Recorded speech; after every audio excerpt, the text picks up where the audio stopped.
Welcome to Rizvi's e-learning channel.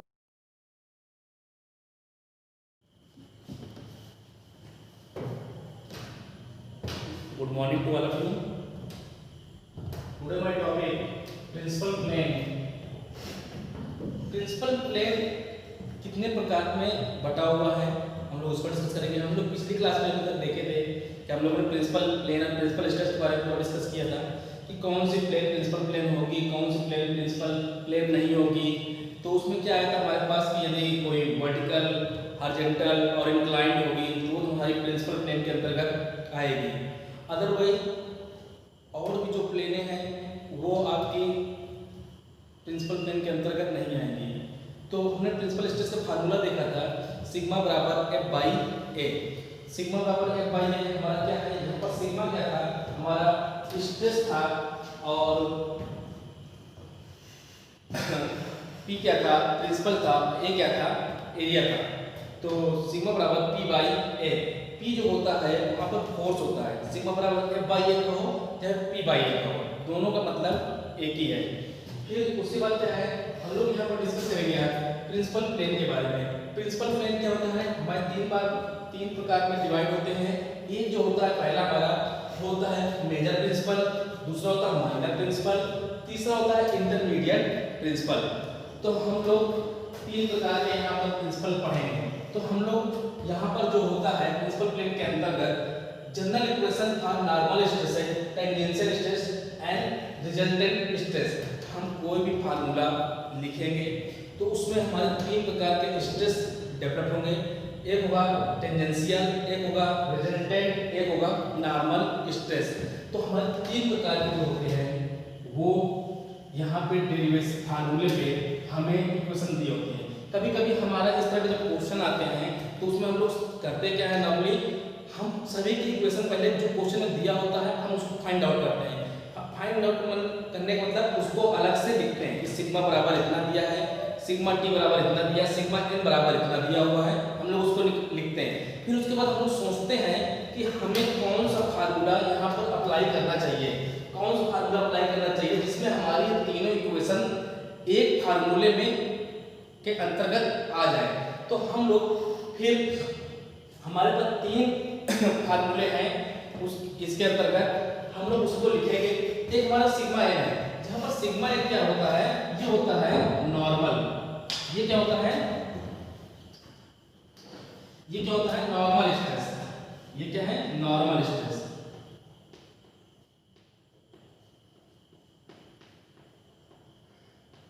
Normal stress है. ये हमारी क्या होती है, टेंजेंशियल स्ट्रेस.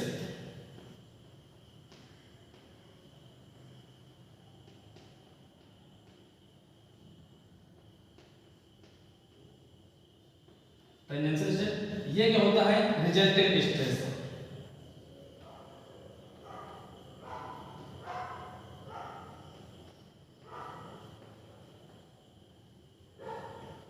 Resultant stress. तीन प्रकार के स्ट्रेस हम लोग यहाँ पर देखेंगे. तो हमारे पास सिग्मा एन बराबर क्या होता है, sigma n sigma 1 plus sigma 2 by 2 plus sigma 1 minus sigma 2 by 2 into cos 2 theta. जहाँ पर थीटा क्या होता है, थीटा होता है हमारा एंगल. हमारा किस एंगल पे, ये एंगल को जो रिप्रेजेंट करता है वो थीटा रिप्रेजेंट करता है. और एंगल सभी चीजों में, सभी प्लेनों में अलग अलग होंगे. सभी प्लेनों में एंगल अलग अलग होंगे. कभी तुम्हारा cos 30 आ जाएगा, कभी cos 45 आ जाएगा, cos 60 आ जाएगा, cos 90 आ जाएगा. तो एंगल जो होंगे सभी में क्या करेंगे, वेरीज करेंगे. तो वेरीज रहेंगे तो हम लोग उनकी वैल्यू फाइंड आउट करेंगे. और हमें ट्रिग्नोमेट्री की टेबल पूरी तरह से याद होनी चाहिए, पहली बात. दूसरा क्या है, हम लोग नॉर्मल स्ट्रेस देखेंगे. हमारे पास सिग्मा 1 में दिया, सिग्मा 2 दिया. जैसे सिग्मा 1 क्या रिप्रेजेंट करेगा, सिग्मा 1 का मतलब है एक सिग्मा एन बराबर 45 दिया है न्यूटन, और दूसरा दिया है सिग्मा 2 45 दिया है. तो सिग्मा 1 सिग्मा 2 दो प्रकार के हमारे पास स्ट्रेस दे रखे हैं. तो सिग्मा एन बराबर sigma 1 plus sigma 2 by 2 plus sigma 1 minus sigma 2 by 2 into cos theta plus tau sin 2 theta. ये हमारे पास क्या हो जाएगा, नॉर्मल स्ट्रेस.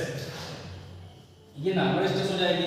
उसके बाद क्या निकालेंगे, एक होता है टेंजेंशियल स्ट्रेस. टेंजेंशियल स्ट्रेस में क्या करेंगे, sigma 1 minus sigma 2 upon 2 into sin 2 theta minus का टाउ cos 2 थीटा। ये हमारे पास क्या रिप्रेजेंट करेगा, ये हमारे पास टेंजेंशियल स्ट्रेस।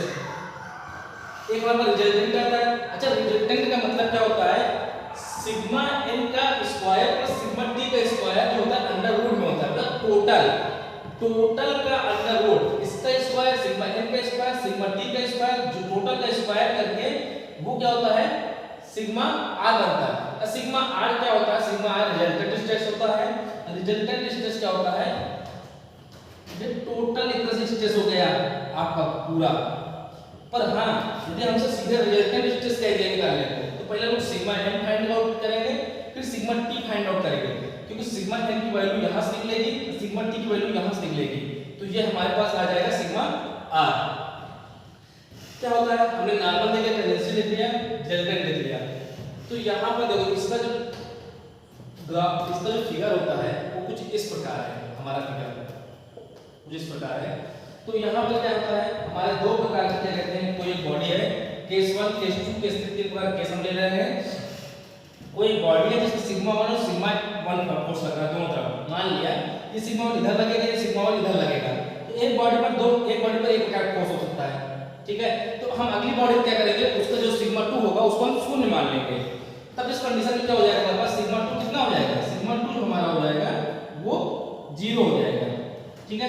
यहाँ पर केस 2 जब हम देखेंगे, केस 2 देखेंगे तो केस 2 क्या है, सिग्मा 1 सिग्मा 1 सिग्मा 2 मतलब कि दोनों की वैल्यू हमारे पास दे रखी है, और एंगल भी इसका थीटा है, तो एंगल तो कुछ ना कुछ दिया ही होगा तुम्हें, ठीक है, कुछ ना कुछ दिया होगा।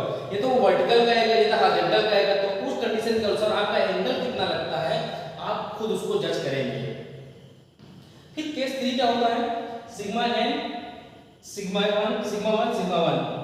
और इसमें टाउ दिया हुआ है। टाउ क्या होता है,